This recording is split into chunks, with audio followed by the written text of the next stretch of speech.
5 second. महोदय, भारत ही नहीं, सारी दुनिया आज विज्ञान और प्रौद्योगिकी के द्वारा लाए गए परिवर्तनों के कारण महान परिवर्तनों की ड्योढ़ी पर खड़ी है। इन चीज़ों ने लोगों के जीवन को बदला तो है, किंतु केवल ऊपरी तौर पर। आज हमारे पास ऊंची ऊंची और सुंदर सुंदर इमारतें हैं।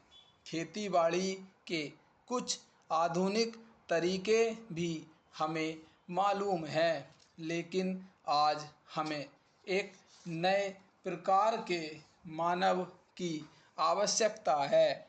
ऐसा मानव जो विस्तारशील ज्ञान को वास्तविक उच्च जीवन के लिए उपयोग कर सके। मेरे विचार से गांधी जी ने यही करने का प्रयत्न किया, एक मानव निर्माण करने का। मैं नहीं कह सकता कि मनुष्य का स्वभाव जैसा है, उसे देखते हुए आज की दुनिया में ऐसा करना संभव होगा या नहीं, किंतु इस दिशा में प्रयत्न करना उपयुक्त होगा और केवल बुद्धिजीवी ही इस तरह का प्रयत्न और दूसरों का मार्गदर्शन कर सकते हैं। आज दुनिया बहुत छोटी हो गई है और हम अलग अलग खानों में बंटकर नहीं रह सकते। हमें अपने लक्ष्य प्राप्ति के लिए कहीं अधिक एक होकर रहने की आवश्यकता है।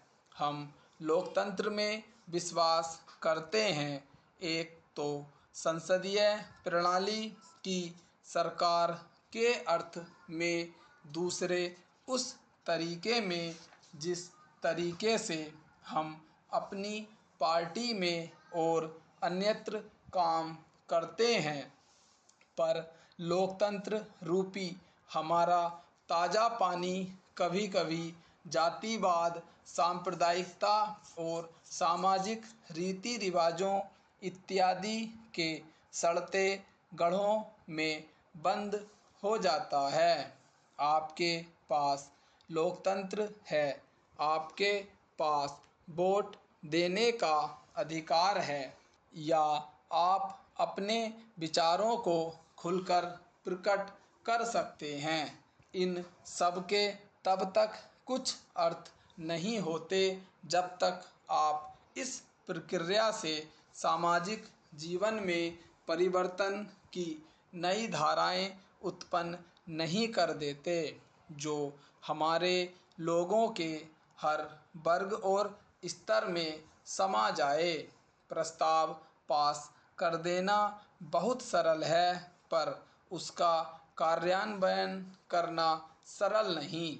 हम जानते हैं कि स्थिति या पद में कुछ लोगों का निहित स्वार्थ हो जाता है और कुछ एक का किन्हीं दूसरी चीज़ों में, लेकिन सबसे बड़ा निहित स्वार्थ है भय, जो जाना पहचाना है, उसे परिवर्तित करने का भय। हम जानते हैं कि अमुक चीज़ बुरी है, फिर भी हम उसे परिवर्तित करने से डरते हैं। लेकिन आज हम इस तरह बड़े बड़े परिवर्तनों के बिना वास्तव में जीवित ही नहीं रह सकते। हम परिवर्तन लाएं कैसे? हम लोगों को इस बात का कैसे विश्वास दिलाएं कि परिवर्तन आवश्यक है? महोदय, पिछले कुछ वर्षों में सभी राजनीतिक दल किसी न किसी तरह से जनता से दूर हो गए हैं। आज हम और आप दोनों को अपनी जड़ों को फिर से जमाना होगा, जनता से प्रेरणा लेनी होगी। हमें जनता की आकांक्षाओं, उसकी मांगों और उसकी आवश्यकताओं के अनुसार चलना होगा।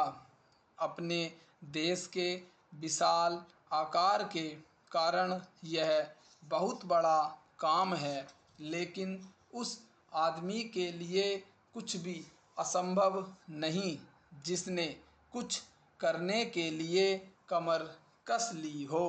कुछ देशों में लोग चढ़ने के लिए पहाड़ों की ऊंची से ऊंची चोटियों की तलाश में रहते हैं ताकि उनके मन और काम की चुनौतियों का समाधान हो सके।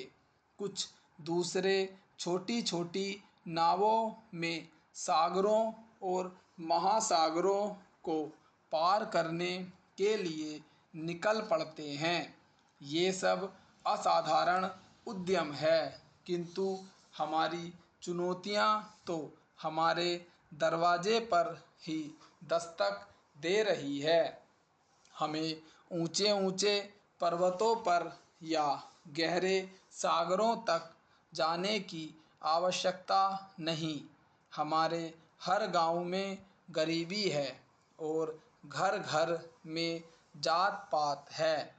ये वे पर्वत हैं जिन पर हमें चढ़ना है और ये वे महासागर हैं जिन्हें हमें पार करना है। मुझे मालूम है कि हम में वह शक्ति है। मैं जानता हूँ कि हम में क्षमता है, केवल प्रश्न है करने का।